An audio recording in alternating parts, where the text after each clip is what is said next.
Dear students, आज का हमारा जो टॉपिक है इट इज़ फूड वेब। पहले हम फूड वेब को डिफाइन करने की कोशिश करेंगे।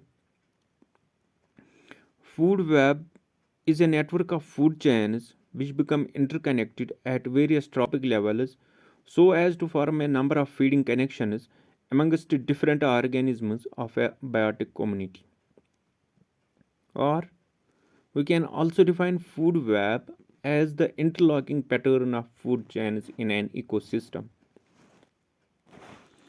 इसका मतलब ये है कि जो फूड वेब है ये असल में फूड चेन्स के इंटरलॉकिंग पैटर्न से बनती है।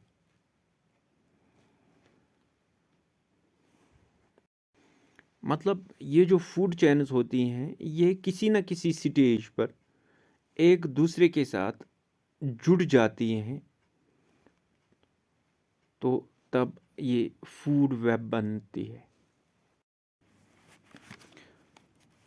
हम यूं कह सकते हैं कि किसी भी इकोसिस्टम में एनर्जी ट्रांसफ़र का ज़रिया असल में फूड चेन नहीं होती बल्कि फूड वेब होती है,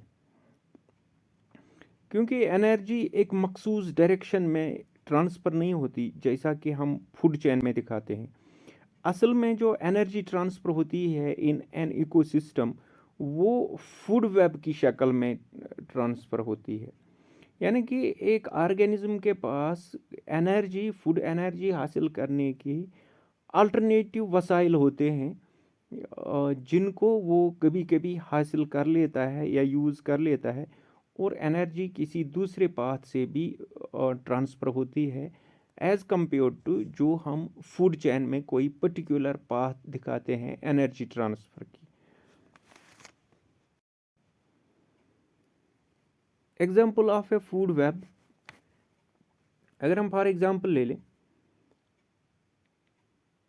एक फूड चेन हम पहले देखेंगे कि फिर हम देखेंगे कैसे जुड़ी होती हैं। एक फूड चेन में हम देखेंगे ग्रास है, ग्रास होपर है, ग्रास को खाया ग्रास होपर ने, ग्रास होपर को लिजार्ड ने खाया तो लिजार्ड को हाक ने खाया, तो ये एक बात बन गई। दूसरी प्रोबेबिलिटी ये है कि ग्रास को ग्रास होपर खाता है, ग्रास होपर को फ्रॉग खाती है, फ्रॉग को स्नेक खाता है और स्नेक को हाक खाता है। तीसरी प्रोबेबिलिटी हमारे पास ये है कि ग्रास को रैबिट ने खाया, रैबिट को स्नेक ने खाया, स्नेक को हाक ने खाया, या ग्रास को रैबिट ने खाया, रैबिट को हाक ने खाया। एक और प्रोबेबिलिटी ये है, तो ग्रास को माउस ने खाया, माउस को स्नेक ने, स्नेक को हाक ने। तो जब हम ये देखते हैं कि जो हमने इसमें क्रॉस लिंकेजेस दिखाई हैं, यानी कि जो एक पर्टिकुलर फूड चेन फॉलो नहीं होती है, कभी कभी फ्रॉग को स्नेक खाएगा, कभी कभी रैबिट को हाक खाएगा, कभी कभी रैबिट को पहले स्नेक खाएगा। तो ये जो हम देखते हैं कि इंटरलॉकिंग पैटर्न, हम ये भी कह सकते हैं कि रैबिट सीधे घास नहीं खाएगा, रैबिट किसी प्लांट से भी, रैबिट गाजर को खाएगा, रैबिट किसी दूसरे प्लांट से ग़िज़ा हासिल करेगा। जो चूहा है ये घास नहीं खाएगा, ये कभी दाने खाएगा, ये कभी कुछ और खाएगा।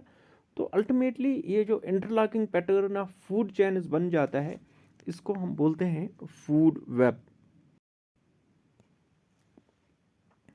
Now coming to the characteristics of food web, तो फूड वेब जो होती है ये कभी स्ट्रेट नहीं होती, ये इंटरलिंकिंग से बनती है इसलिए कभी स्ट्रेट नहीं होती। तो दूसरी बात इसमें ये है कि इससे ऑर्गेनिजम्स को alternative pathways of food availability मिलते हैं। तो तीसरा इसमें ये है कि इससे जो ऑर्गेनिजम्स होते हैं, lower organisms in the lower trophic levels, इनकी पॉपुलेशन चेक में रहती है, इससे इकोसिस्टम डेवलपमेंट होती है। तो significance of food web, food web से हमें पता चलता है कि पाथ ऑफ एनर्जी ट्रांसफ़र जो इकोसिस्टम में है असल में वो क्या है। दूसरी बात ये है कि जो फूड वेब होती है, जब हम इसमें डिट्राइटस फूड चेन्स को भी इंक्लूड करते हैं तो हमें पता चलता है कि सर्कुलेशन ऑफ न्यूट्रिएंट्स कैसे होता है इकोसिस्टम में।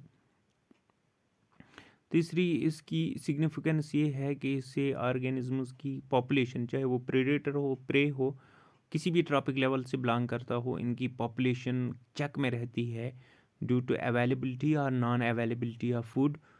तो एक और बात ये है कि जब हम फूड वेब को अंडरस्टैंड करते हैं तो हमें पता चलता है कि इस इकोसिस्टम में कौन सी कीस्टोन स्पीशीज़ है जिसको हमें ज़्यादा ध्यान देने की ज़रूरत है इन टर्म्स ऑफ कंजर्वेशन और एनीथिंग लाइक दैट।